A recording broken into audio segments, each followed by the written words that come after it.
June. Hello, everyone, and welcome back to Inform New Hampshire. My name is Dean Kern, and this is my co-host, Richie Merritt. We are broadcasting from Manchester Public TV, Channel 23, every Monday night at 6:30 p.m. We also have a rebroadcast every Thursday at 7:30 a.m., Saturday 9 a.m., and Sunday 2 p.m. You can also view our shows on YouTube by searching the YouTube search box and type in Inform New Hampshire. If you like what you hear, we ask that you click the icon, the thumbs up button, and if you're willing to, please subscribe to our channel. If you'd like to contact us via email, and we would ask in particular any judges or police officers, if you have questions about things we say, please contact us by email at informnh@hushmail.com. That's informnh@hushmail.com. For those of you who missed our last week's show, we talked about the National Liberty Alliance and how the use of the common law grand juries is a legal and lawful solution to America's problems. National Liberty Alliance has reconstituted the common law grand juries in all 2,133, is it, Richie? Yes. 2,133 counties in the states united. Richie and I are state coordinators for the National Liberty Alliance, and we hold weekly meetings right here in Manchester. Anyone is welcome. Wednesdays at 6:30 p.m. You can find more details on that at nationallibertyalliance.org, or you can email us at informnh@hushmail.com. Richie and I are committed to sharing news and information that you won't find on the mainstream media. We believe our country is in deep peril, and we're here to shed some light on the corruption and the fraud and some of the historical events that brought us to this place, as well as some of the solutions as we see it. So today's show is about the Constitution. Keep a pen and paper handy. You may want to jot down some research information during the show. So, Richie, how do you want to start this off? Well, I'll start by saying that even though the show is about the Constitution, it's more about the ignorance of the American people. And I'm including myself in that, by the way. Most of my life was, I was ignorant of the United States Constitution. It's only been the past 5 or 6 years I've been studying this. Been studying it greatly. I've been spending 40, 50, 60 hours a week for the past 4 or 5 years. Not necessarily studying this, but a lot of different things. The ignorance of the people is what brings this country to its knees, and we're on our knees right now. If you stay with us long enough, and please don't leave because I said ignorant, we'll demonstrate what I'm talking about. Okay, and I'm sure you won't be disappointed with that. There was all types of evidence. The legislature, and I'm generalizing, by the way, this doesn't include everybody, but the legislature, the law enforcement community, and the general public are ignorant of this document.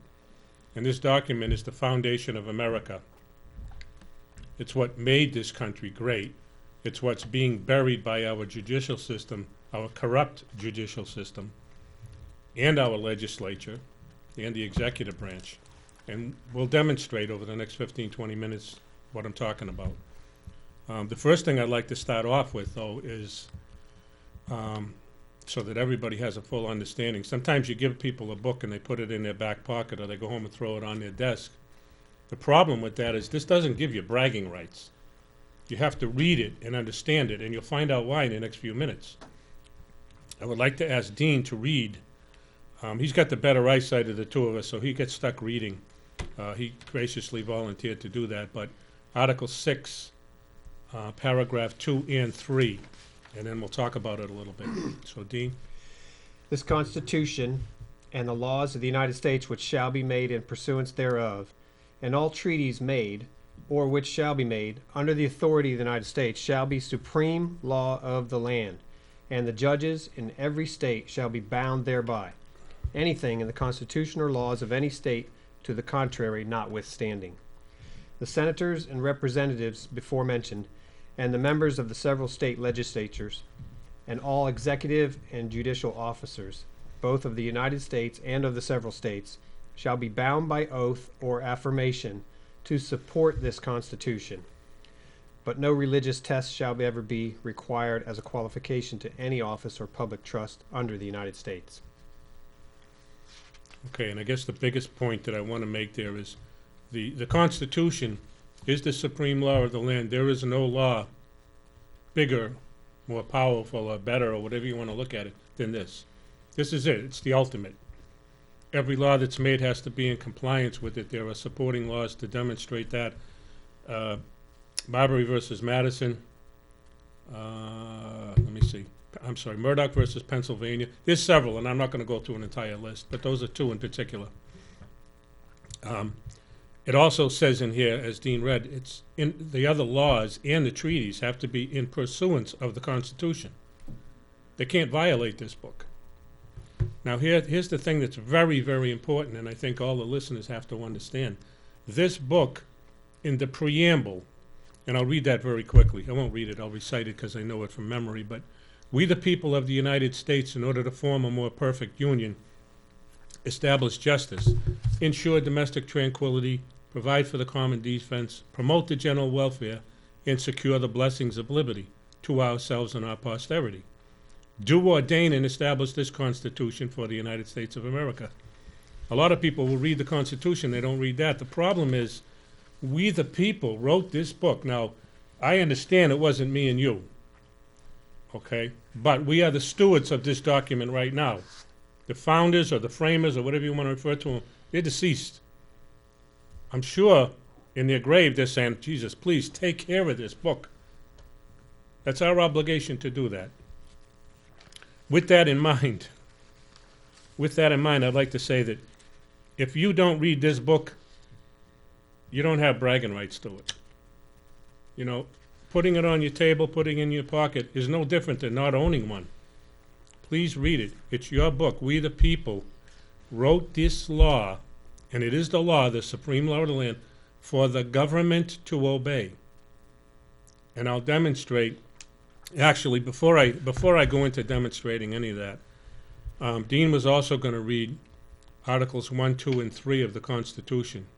I'm sorry, he wasn't going to read Articles 1, 2, and 3. Articles 1, 2, and 3 deal with the legislature, the executive branch, and the judicial branch.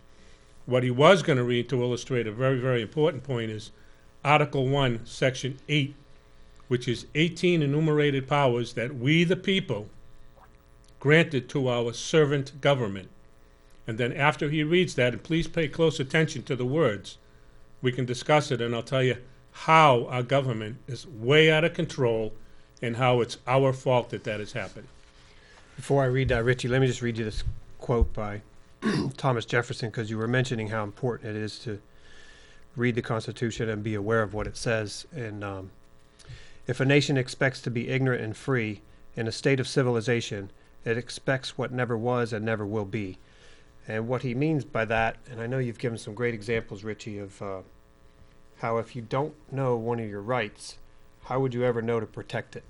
And your rights can never be protected if you don't know what they are. You would not be capable of standing up for them.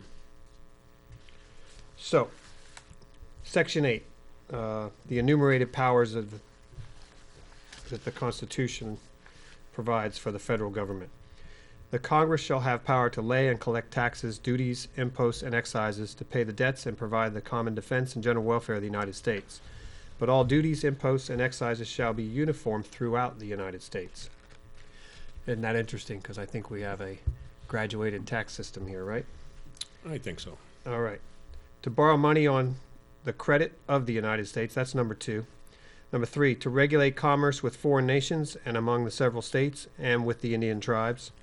Number 4, to establish a uniform rule of naturalization and uniform laws on the subject of bankruptcies throughout the United States. Number 5, to coin money, regulate the value thereof and of foreign coin, and fix the standard of weights and measures.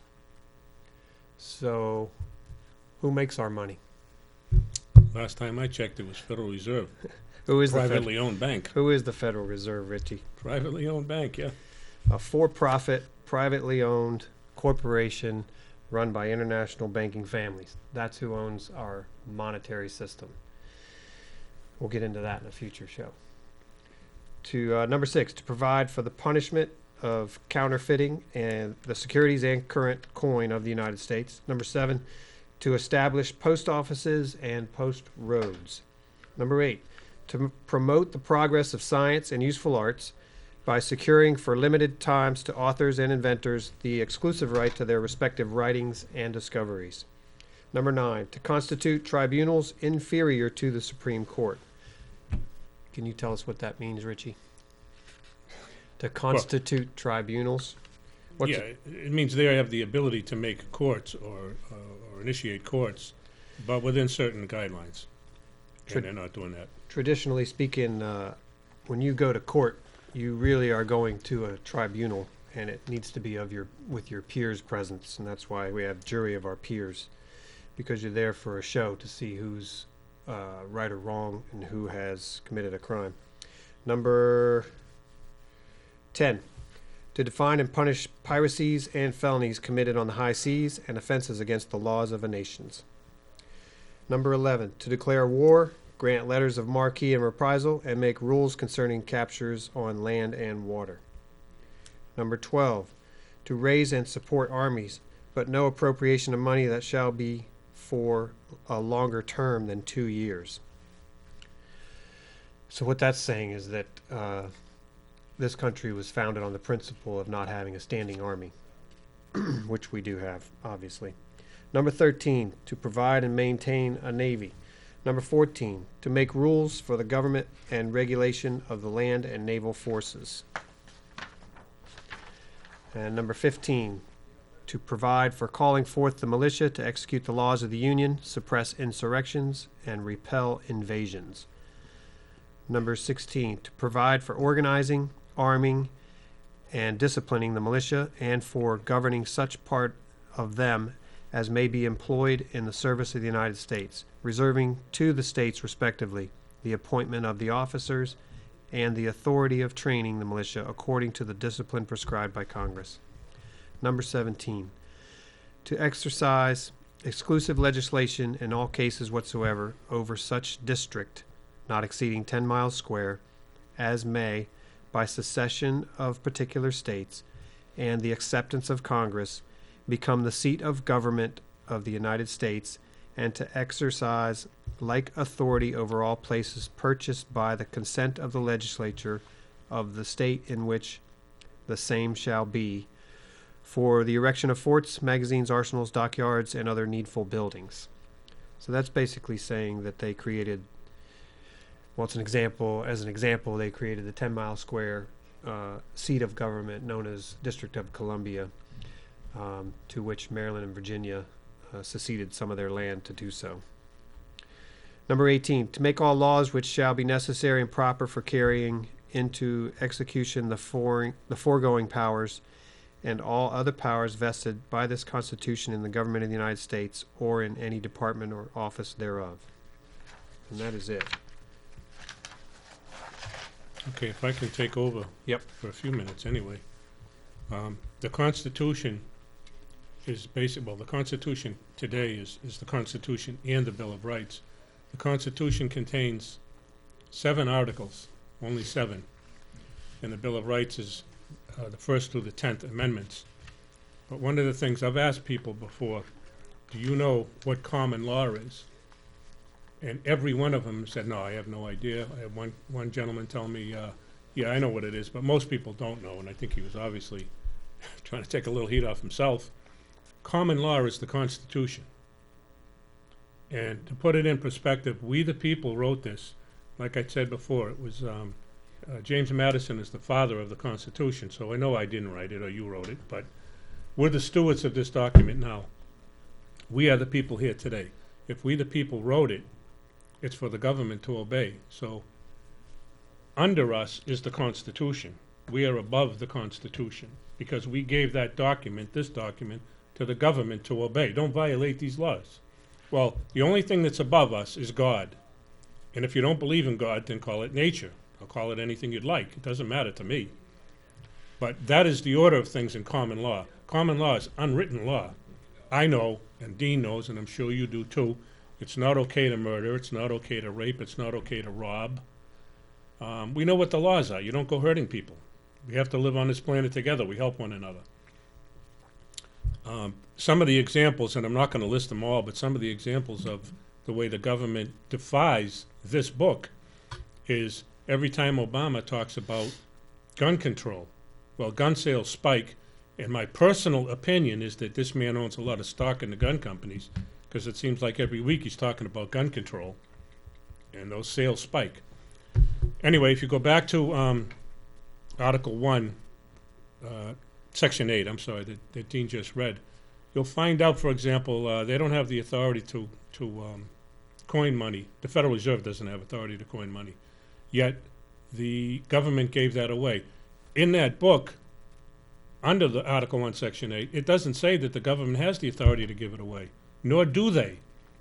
Now, if they did that, people say, well, that's unconstitutional. Well, you have to know what unconstitutional means. It means they violated the law. If you violate the law, you break the law. There should be consequences for your action. They should be punished for this, but we the people allow it to continue. A good example of this is there are 70 federal agencies today that are operating unlawfully outside Article 1, Section 8. They have no authority to even exist, but they do because the people haven't said anything. There are 73 armed federal agencies in our government. Now I ask you, please, somebody explain this to me. The 73 armed federal agencies that we have, why are they armed? They're our employees. They work for us, we the people. Why are they armed, number one? Okay, we have the military, which is the biggest in the world, or the most powerful in the world, however you want to look at it. We have the military to protect us and to protect members of our government. Why do we need 73 armed agencies? So they can kill citizens like they did this past week out in Oregon, when an unarmed man was murdered by him? Is anybody going to do anything about that? It's up to us too. You have to take the law, not take the law into your own hands. The law is your law.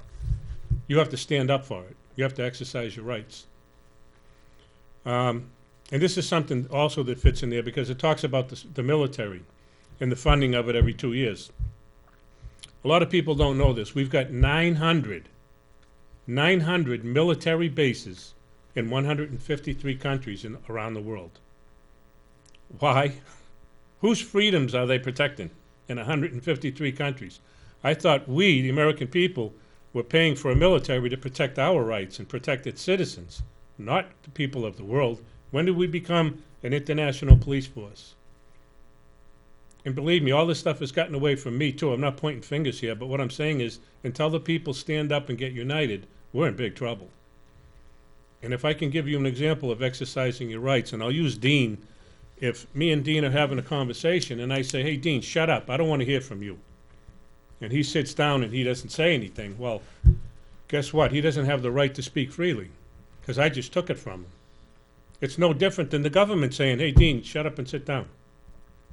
You have to say, no, I have something to say and I'm going to be heard. Exercise your rights, all of your rights. The right to travel, the right to own a gun. They're not government rights that they can do it. And Mr. Obama, you can't take my right away. You can't.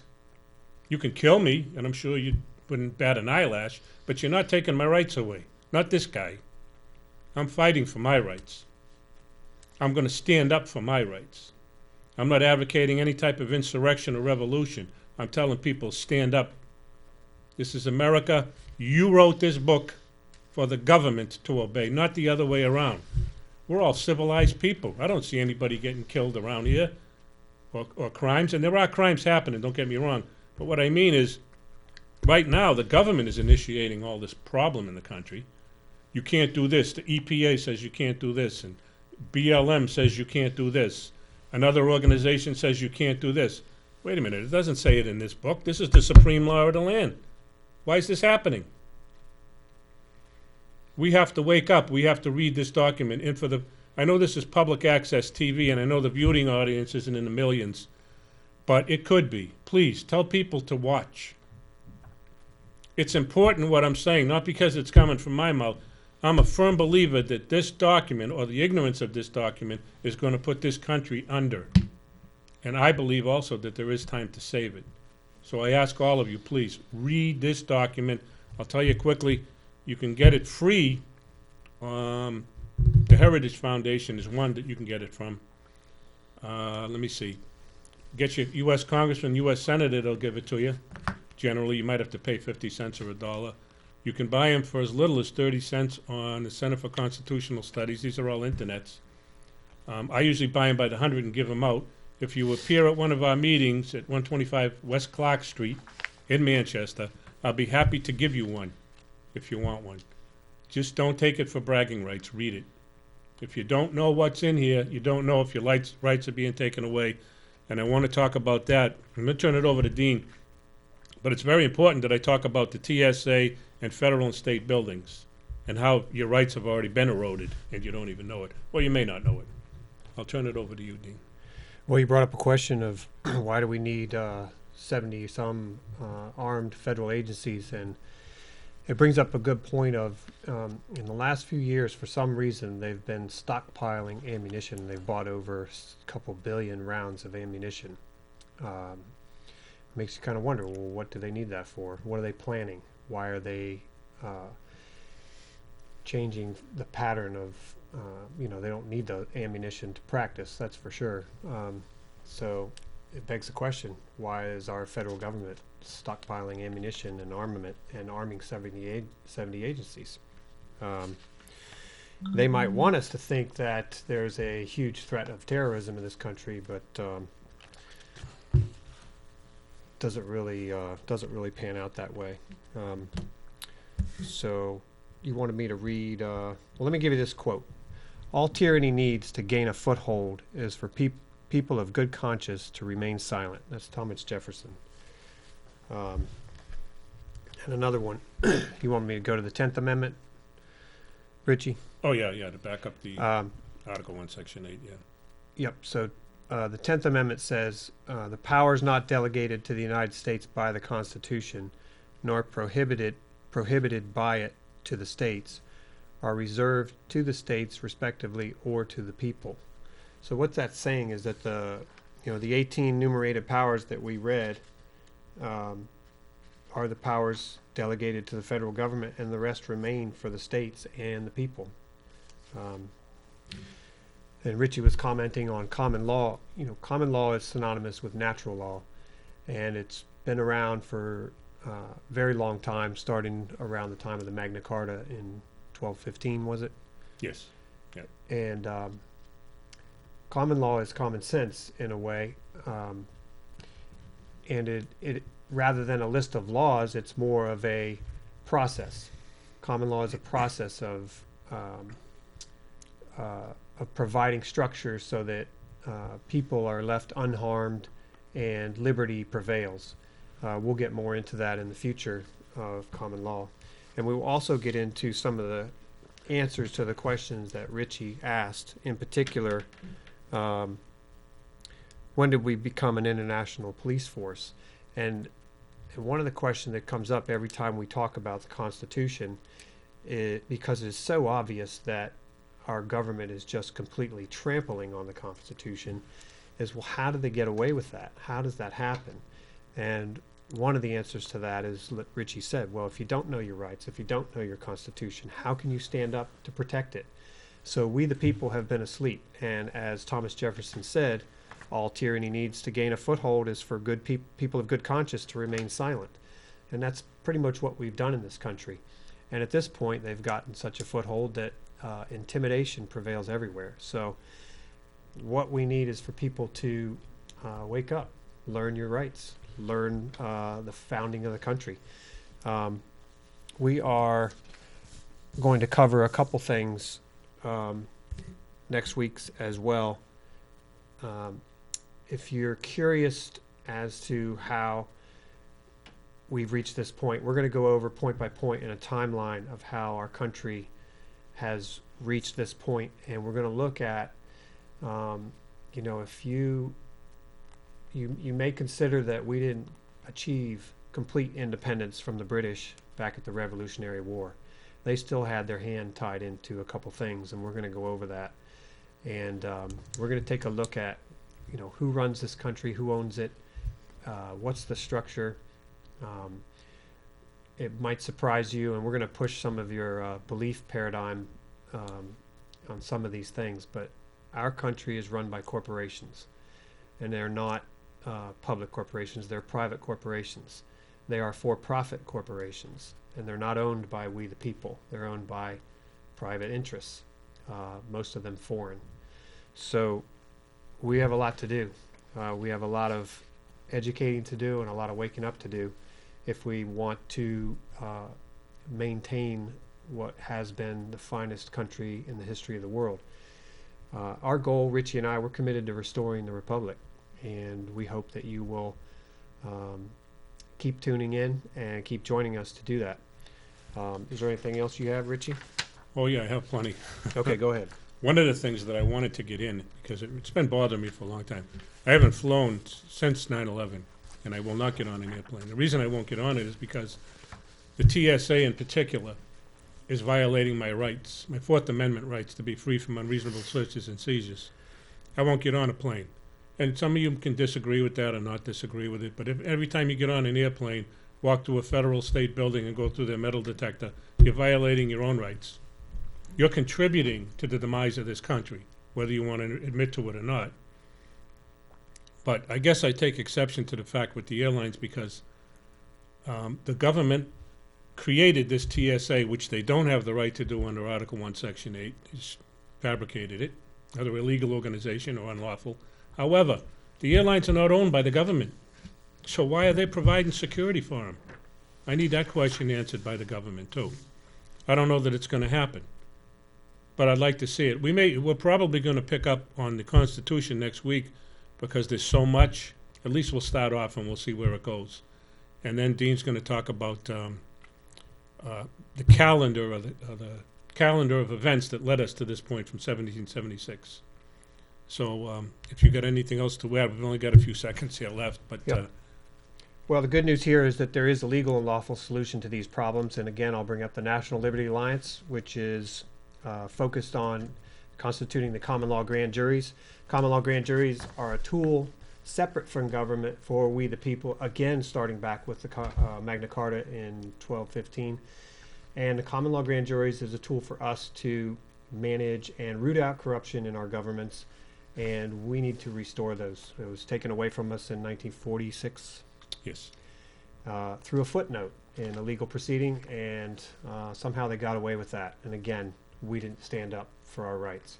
So over the next few months, our goal is to educate you and share some in-depth insight into many of the issues that have brought us to this point.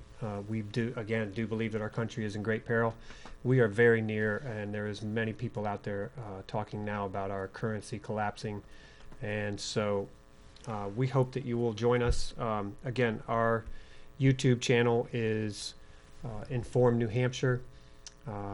We hope that you'll subscribe and keep in touch with us. Again, our go to National Liberty Alliance, go to nationallibertyalliance.org and sign up there and check out the website. Great informational resource. And I thank you for watching, by the way. Please tell your friends to join in. This is very, very important. This is television. This isn't commercial TV. We don't get paid for this. We're doing this because we love our country. We hope you do, too. Get involved. Yep, we thank you. Hope you'll join us again next week. Thank you.